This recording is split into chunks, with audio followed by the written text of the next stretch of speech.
Dear, let's buy this pot. The woman smiled and pointed to the bright pink cookware. Are you kidding me right now? Her husband looked at her attentively. No, why would I? I would just love to update our kitchenware. Then use your own money to update it. I don't have any money. Jeremy, why do we always end up arguing in the store? We're a family, after all. We should compromise for each other. At least, that's what I think. Let's just go home, I'm telling you. How long can we keep staring at this nonsense? Nancy lowered her eyes and slowly followed her husband. If it were up to her, she would have bought everything here. But she practically had no money of her own. They got into the car and slowly drove home. Nancy kept looking out the window. She thought about how the kids were growing up again and how to approach her husband about it, since they needed new clothes.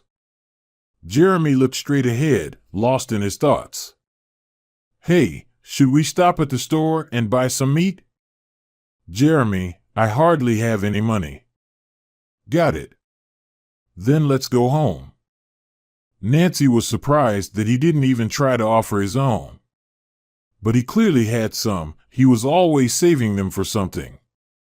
Sometimes Nancy felt like even though they lived together, they were no one to each other, and if she gave him the opportunity to live and eat separately, he would be very happy. Her phone rang, and she immediately took it out of her bag. Oh, is it our son calling? Yes, son, she commented. Mom, are you coming home soon? Yes, we're on our way. What's up? Well, I just wanted to do homework with Charlotte. But since you're coming, I'll probably go home. Oh, come on, if you need to, go ahead. Thanks, Mom, I'll be on time. And where's your brother? Mom managed to ask before he hung up. Oh, he's probably already home. Okay, son, let's talk at home. She hung up and stared at her husband. You won't believe it, she began from afar. What happened? Jeremy widened his eyes. Our Matthew has a girl now. He's going to her place today to do homework. Well, that's great, otherwise it's always just him. The main thing is that the grandparents don't rush things, but the rest is okay, Jeremy laughed. Of course, Nancy didn't like such a joke, but she kept herself in check and didn't say anything. She constantly tuned out what her husband said, otherwise, if she listened to everything, she would probably always be angry with him. They hardly talked and just stayed silent the whole way. The road was long, and the woman decided to lighten the mood a little. Jeremy, maybe we should visit your parents this weekend? Oh, come on, it's far, we'll just waste money. We can just call them. Jeremy, your mom had her birthday last week. Did you even congratulate her? His wife inquired. Well, I think I called her. What else do you want? The man was surprised. But she's your mom, and she would definitely be happy if you came. Do you not know elderly people?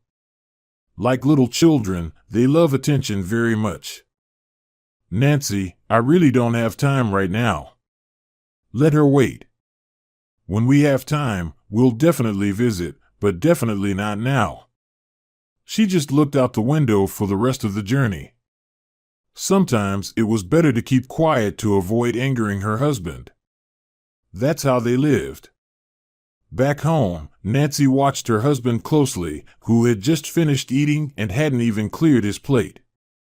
He was staring at the TV and seemed oblivious to everything happening around him.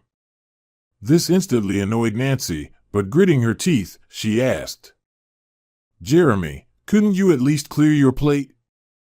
And what about you? I married you so you could cook for me, clean up after me, her husband replied. I thought you married me because you loved me.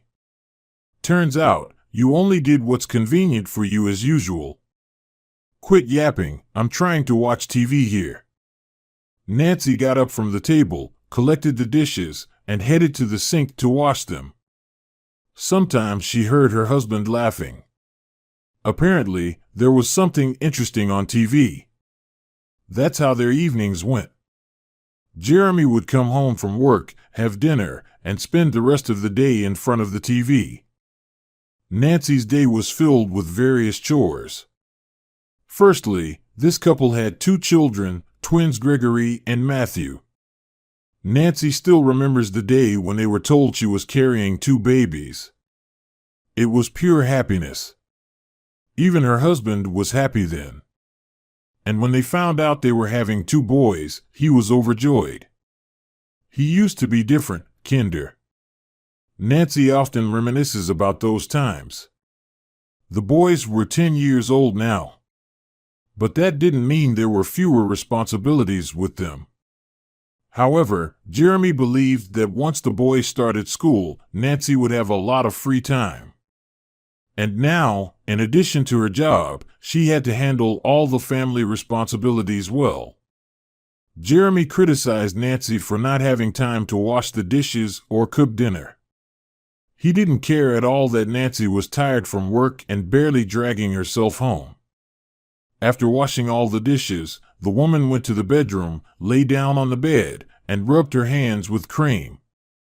Sometimes she just wanted to leave, as if her husband didn't understand her at all. Nancy stared at the ceiling and thought about her life. She met Jeremy when they were still students. He seemed like a man to her, with whom she would be like behind a stone wall. Jeremy used to be so funny back then that many girls wanted to date him, but he chose Nancy. The woman vividly remembers their wedding, how there was no money and how difficult it was. Although, speaking of today, not much has changed. Yes, Jeremy held a managerial position, but he didn't allocate much money to the family. And when it came to discussing these finances, it immediately led to a scandal. The man believed that the money he gave for food and clothes was enough. Everything that was left was his money, and no one could touch it. If Nancy only knew how greedy Jeremy really was, she would have thought twice before saying yes at the registry office. But in general, women are grateful to him because they have 2 wonderful boys whom Nancy adores. Jeremy wasn't always so greedy. Before, when he worked at the factory, he gave all his money to his wife, thinking she handled the family budget better. And then something happened. Whether he heard interesting stories there, or something clicked in his head, but he decided that a certain part of the money would be enough. But the most interesting thing is not that, but the fact that, despite the fact that Jeremy kept some money for himself, he never had any. Not only Nancy wondered about this, but also Jeremy's mother. Where did he put them? However, asking about this was out of the question.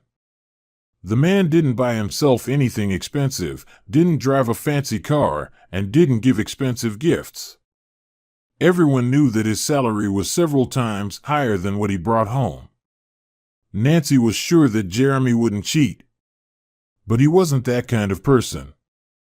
And again, let's talk about money. Would he spend money on another woman? The bedroom door opened, and Gregory appeared in the doorway. Mom, they told us at school to bring money for the New Year holidays. Oh, yes, I completely forgot. Your teacher called me. Just a minute, honey, I'll give you everything. Nancy jumped out of bed and went to her purse. She took out her wallet and started counting the necessary amount. Mom, I really don't understand why we need this.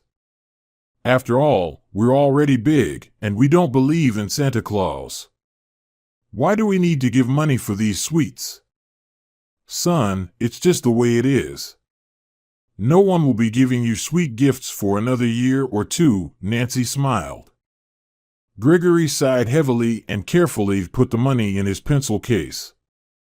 Did you do your homework? I'm done, Matthew is still working. Got it. I'll come by soon and check on them. Okay, Mom. Nancy laid back down on the bed. She gave Matthew some more time to finish his homework so she could check everything at once. Of course, like any other mother, all Nancy dreamed of was for her children to do well in school and never have any problems with their studies. Nancy wanted her sons to become soldiers, just like her father. Yes, Nancy's father was a soldier. It's a pity, of course, that he didn't live to see these days, but Nancy always remembered him with trepidation. She believed there was no better man than him. And, for example, even Jeremy had something to strive for. Nancy again wondered if there was ever a time with Jeremy when they went out as a family and her husband behaved like a child. She doesn't remember him running around with the boys, playing, although they often persuaded him to. Her father, despite his seriousness, was never against running around with the kids. Soon, Nancy got up and headed to the kids' room. By this time, Matthew had finished all his homework. Nancy checked his math, then started picking up the boys' clothes around the room, folding them neatly. Matthew, how many times have I told you to take your things off? Take them off and hang them neatly. Why is everything always scattered around? Mom, this isn't mine, it's Gregory's, the boy tried to justify himself. But I distinctly remember that Gregory wore pants with a blue belt this morning. Why are you trying to lie to me? The mom was surprised. Matthew lowered his eyes, feeling ashamed. Not only in front of his mother, but also in front of his brother, who had been watching him attentively the whole time. Okay, bro, I'm sorry, I didn't mean to. That's it, go to bed, early day tomorrow, commanded the mom. She left the room, turned off the light, then Nancy went to the kitchen, cleaned up the cup, plate from the table again. Apparently, her husband had been snacking again while watching TV. And again, Nancy cleaned everything up and went to bed. By the time she got to her bed, her husband was already asleep. Sometimes Nancy wondered what she saw in Jeremy. But despite his nasty character and attempts to prove to everyone that he was independent, she still loved him. Nancy's friends didn't understand her either, didn't understand what there was to love about Jeremy. Even some men thought he was strange. Then morning came, Nancy got up early to make breakfast for her sons and beloved husband. As soon as everyone was sent off to work and school, Nancy started getting ready herself. She worked at the supermarket, sitting at the checkout. Honestly, this job should have been replaced long ago, because they paid real pennies here. But thanks to working in this department, she could come home earlier than her husband and handle the household chores. In general, life went on slowly. Today, for some reason, her husband was delayed at work, and Nancy even wanted to call him, but tried to restrain herself.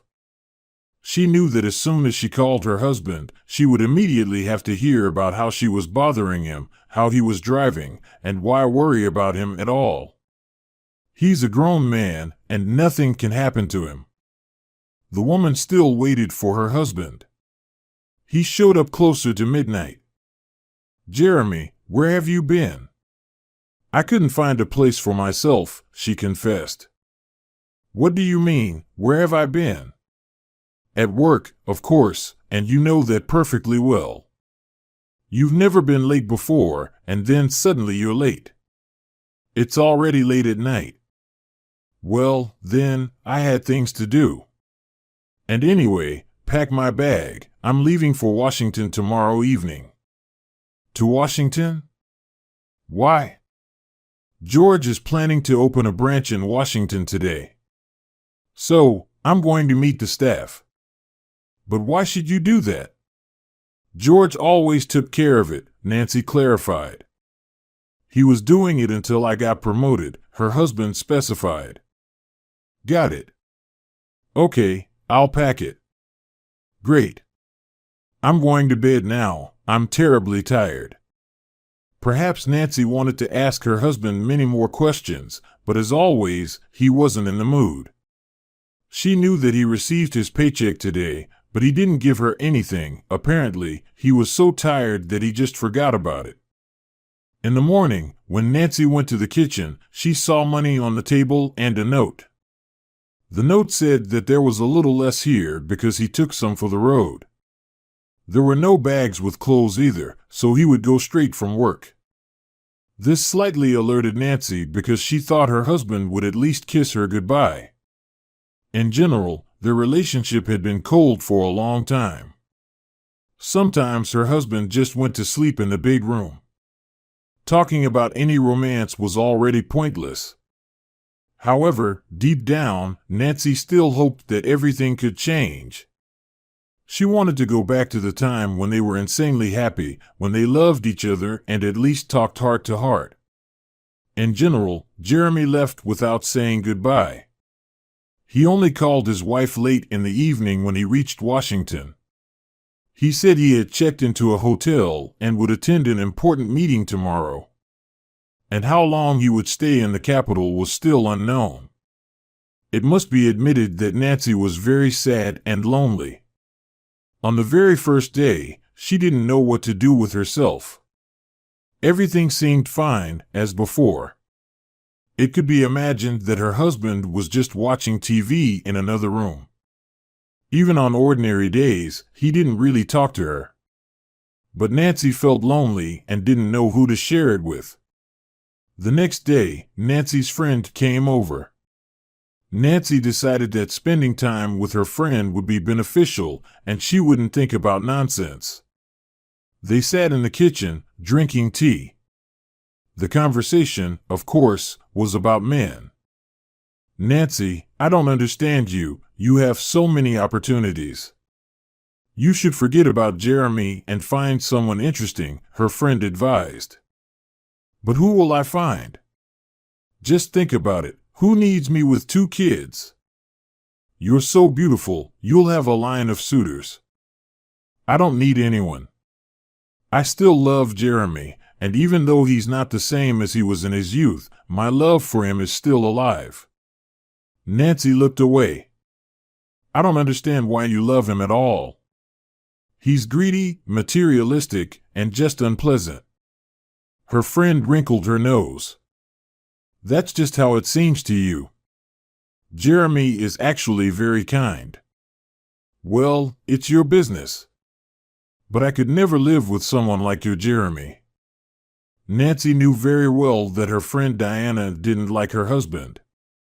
There was nothing to be done about it. Once Diana and Jeremy had a big fight. It all happened at Nancy's anniversary party when Diana tried to stand up for Nancy and explain to Jeremy that today was her birthday and she could let loose, she was on a roll. And Jeremy didn't like his wife's dress at that time. He caused a whole scandal because of it. And in the end, Nancy just went and changed. Yes, she felt awkward in front of the guests and herself too.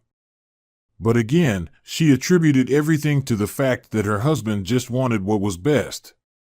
She never thought about divorce, only about Jeremy changing. But how could anyone believe it when Jeremy himself was fine with everything? And he definitely wasn't planning to change. The evening spent with her friend flew by very quickly. And closer to nightfall, they parted ways. Nancy lay down in her bed and started thinking about her husband. He didn't call again today. So, he's busy again. Jeremy spent a whole week in the capital. And tonight he was going home. How Nancy awaited that moment. She prepared the most delicious salads, fried some meat, and made 3 types of sandwiches. Nancy truly prepared for her husband's arrival. She thought that such a long separation might finally lead them to sit down and talk heart to heart. Or maybe even get closer. At that time, the twins were at their grandmother's. From Nancy's perspective, they went there almost every weekend. Frankly, there was much less control over them there, and they had many friends in the village. So, as soon as the opportunity arose to go to Grandma's, they immediately went without hesitation. Nancy ran around the house and prepared for her husband's arrival. She put on a red dress. Did some subtle makeup? Yes, Nancy really missed her husband. According to her calculations, he should arrive at 9 o'clock. It was 7 o'clock on the clock now. Nancy repeatedly applied lipstick. She wanted to look perfect when Jeremy came home. The clock struck 9 and then 10 o'clock already. Nancy didn't understand why her husband still wasn't here. But she was scared to call again. She was afraid she might distract him from the road. When she couldn't wait any longer, she finally picked up the phone and dialed the cherished number. For some reason, no one answered her, and they said that the subscriber's phone was turned off. She called this number again and again, but it was still switched off. Strange thoughts crept into her head. She had a premonition that something was wrong. And no matter how hard Nancy tried to push these thoughts away, nothing worked. Frankly, Nancy didn't even notice how she fell asleep sitting on the couch. She woke up when her phone rang, and an unfamiliar number appeared on the screen. "Yes, I'm listening." "Mrs. Nancy?" asked some unfamiliar voice. "Yes, hello." "Who's calling me?" "This is the police calling you. We're currently on the highway. There has been an accident here, and your husband has died." "How did he die?" Nancy asked calmly for now. "He veered into the oncoming lane, lost control, and couldn't avoid the oncoming car." "Are you kidding me?" "Nancy, I understand your shock, but gather your courage and come for identification." Then everything was like in a haze. Nancy dropped the phone from her hands and cried bitterly. She didn't want to believe until the last moment that it was true. And at the moment when she was running around the house and getting ready to go for identification, the worst thoughts were going through her head, as if someone was saying that he was no more, and someone was claiming that it was just someone's cruel joke. She arrived at the morgue, and soon she was taken for identification. There was no doubt, it was Jeremy. Seeing the picture made her feel sick, and the last thing she remembered was how she looked at his right hand, which, for some reason, didn't have a wedding ring. She woke up already in the corridor. A young doctor was sitting next to her. "Wake up. I understand, it's a heavy blow, but you need to pull yourself together. You have 2 sons. You have to hold on," said the older woman soothingly. "How could this happen? Why is life so unfair?" "I love him," Nancy cried, tears streaming down her face. "Calm down. I understand, everything will be okay. But why is this happening to me? What did I do to deserve this?" Nancy doesn't even remember leaving the morgue and walking to the park across the street. As she sat on the bench, she covered her face with her hands. She cried for so long that it started to dawn outside. Then there were the funerals, attended by all the relatives. Each of them tried to support the grieving widow, but what help could words offer? Nancy couldn't imagine how she would live now. She had 2 sons left, for whom she was now both mother and father. "Nancy, hold on, we're all going through a difficult time right now. But we mustn't give up. We still have Gregory and Matthew," Jeremy's mother said, embracing Nancy. "Mrs. Madeline, I understand everything, but I can't do anything with myself. He left me in such a difficult period of life." The elderly woman shook her head. It was hard for her too. Her last son had passed away. Mrs. Madeline's life wasn't easy either. She used to have a daughter and a son, but now there was no one left. Her daughter Sandra also left this life not of her own volition. Nancy was crying. She watched her children closely and couldn't understand how to help them. They also struggled with the loss. After the funerals, everyone went home to Nancy's house, where a memorial table was set up, and there, people talked practically until morning about how wonderful a person Jeremy was. Alcohol did its job that evening, and once again, when one of the neighbors said that Jeremy was such a wonderful person, Nancy smashed her glass loudly, which shattered into pieces. "Why are you lying? You all didn't love him, you all didn't appreciate him, you said he was greedy, and he wouldn't amount to anything anyway. Why lie about it now?" Nancy yelled. "Nancy, I beg you, calm down, it's inappropriate." Mrs. Madeline tried to calm her down. "How can I calm down when I'm left alone? He might have been a friend or a distant relative to you, but he was my whole world." Then Nancy and Mrs. Madeline cleaned up the dishes together and went to their rooms. That night was the hardest. Nancy couldn't sleep for a long time. She was tormented by emotional pain, and it seemed to her that this night lasted endlessly. And she also thought about how difficult it would be for them now. She had a tiny salary, and she had to raise 2 sons. Exactly a month had passed since Jeremy was gone. This family had to tighten their belts. They had long since given up expensive things and tried to save on everything. Nancy couldn't remember the last time she had a day off. She tried to take on extra shifts to earn as much as possible. But no matter how much money she made, it was still not enough. And lately, Mrs. Madeline hardly got out of bed. And Nancy realized that her end was near. Honestly, she just didn't know where to find the strength anymore. The boys were growing up, and they understood that life was really hard for their mom. They tried to help in every way they could. They often did the dishes when they came home from school, even though Nancy didn't ask them to. Gregory started to take an interest in cooking, and often when his mother came home from work, they ate the food Gregory had prepared. In general, Nancy was really proud of her boys and understood that they would grow up to be decent and responsible people. Every weekend, she went to her husband's grave. She would spend hours there crying and telling him about what was happening in their lives. Today happened to be Sunday. It was winter outside, and Nancy, getting up early, began to get ready to go to the cemetery. "Gregory, Matthew, who will come with me?"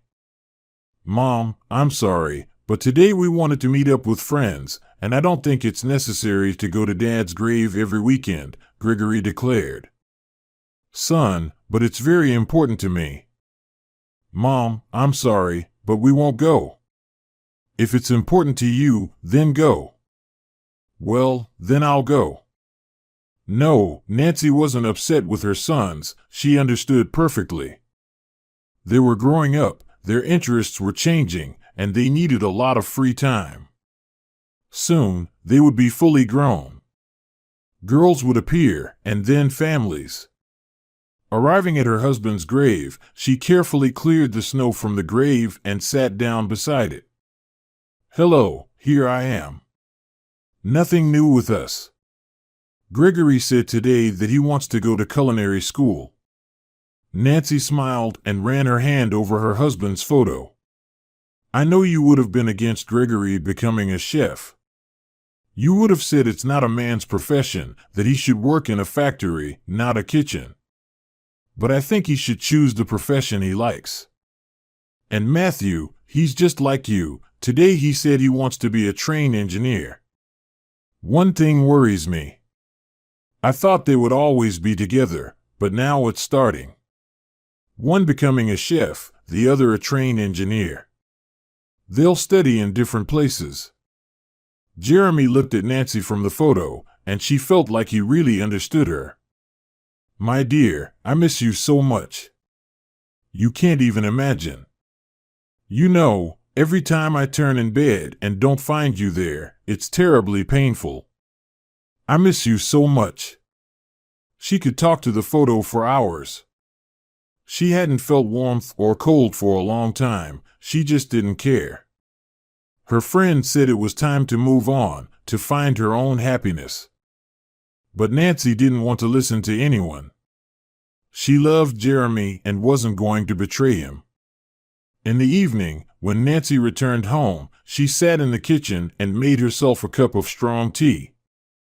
She thought about life, thought about the fact that a whole year had passed, and perhaps it was really time to get rid of some of Jeremy's things. There was really no more room in the closets, but the thought that a part of Jeremy's soul would leave the house with these things troubled the woman. Matthew came into the kitchen, sat down next to her, and also made himself tea. "Mom, how long can this go on? You promised to clear out the big closet last week. Where am I supposed to hang my jacket?" "Okay, son, I'll definitely clean it up tomorrow. We'll have to donate Dad's things to the nursing home. Then go ahead and give them away. They've been taking up space in our apartment for too long. Matthew, you've grown up so much. I'm proud of you. Will you help me carry the stuff to the car tomorrow?" "Of course." The next day, Nancy actually went to sort out the closet. However, she came across a strange box, in which some documents were stored up to the top, and these documents were very interesting. Strange. She never paid attention to it before, or was it just not here before? Nancy sat on the floor and began to carefully sift through the papers. But what a surprise it was when she found a strange notebook with quite peculiar notes and bank statements. These statements indicated that there was money in the accounts, but these accounts were under other names. Nancy looked closely at the notebook and didn't understand what it all meant. The names of her children, someone named Susan and Diana, appeared in the notebook. It turned out that for all these years, the family had been living very poorly, while their head, the breadwinner, was investing his money in obscure accounts. There were so many questions now. Nancy realized that she couldn't figure this out on her own. She should consult the lawyer who handled the inheritance deal. Literally 2 hours later, Lewis's lawyer was at her house. "I don't understand what all this means. What are these statements? What are these astronomical sums? Which accounts are they in? If these are Jeremy's accounts, then why didn't they transfer to me when we inherited? This still needs to be verified. You see, they are made out to other names, and to understand why all this was done, we need to find out first." Nancy was burning with curiosity. She had lived peacefully until this day. And now she was overwhelmed with emotions, and, frankly, they were not the best. It turns out that her spouse had been hiding a lot from her. After all, they had never talked about this money. So the lawyer began to conduct an investigation, and it soon became clear that Jeremy, in addition to Nancy, had another woman, Susan. It was on her surname that an account was created, where Jeremy transferred almost half of his salary. That's all the lawyers could find out. Sorry, but without a request, I can't delve into other people's papers. I can't tell you who Mrs. Susan is. But here are the documents confirming that your husband was transferring money exactly there. And how do I find out more about this? Well, there's only one option here, if you go to her yourself and find out everything. Okay, I'll do that. I'm really curious now about how my husband lived. It was as if Nancy's eyes had been opened, and now she looked at many things differently.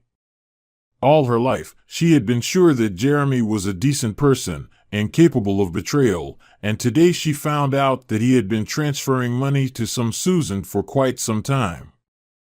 What kind of woman was she, and why was he giving her money, remained to be found out.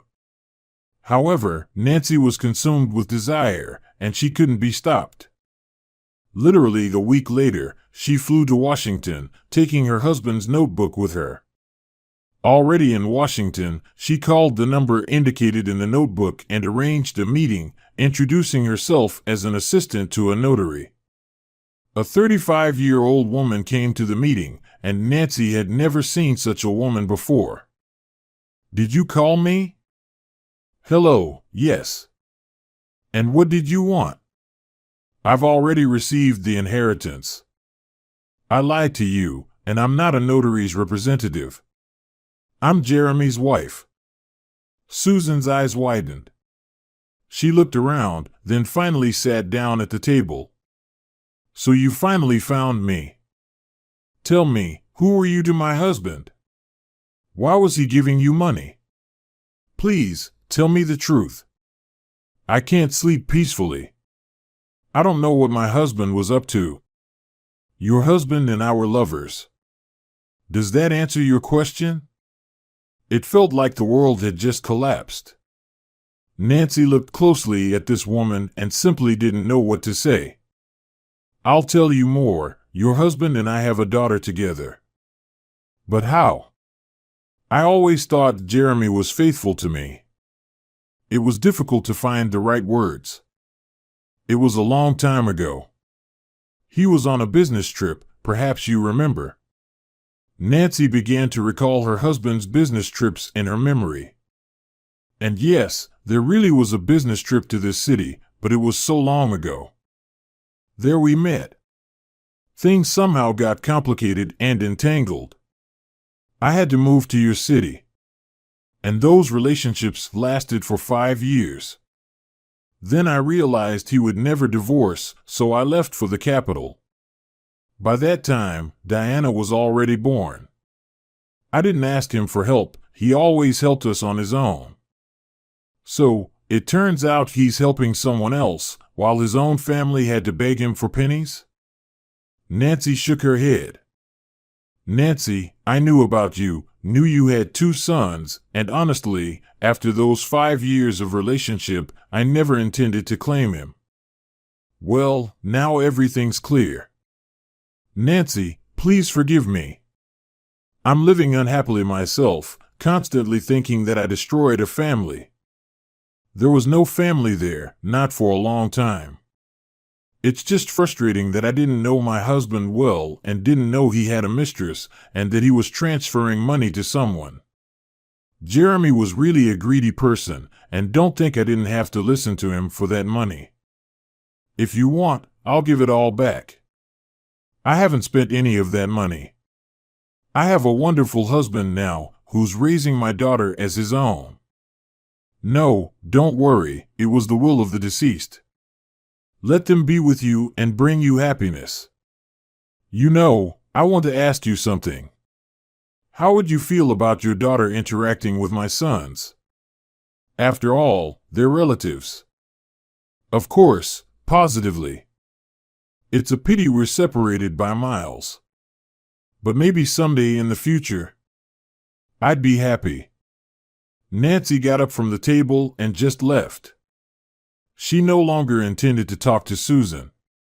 She had learned everything she wanted.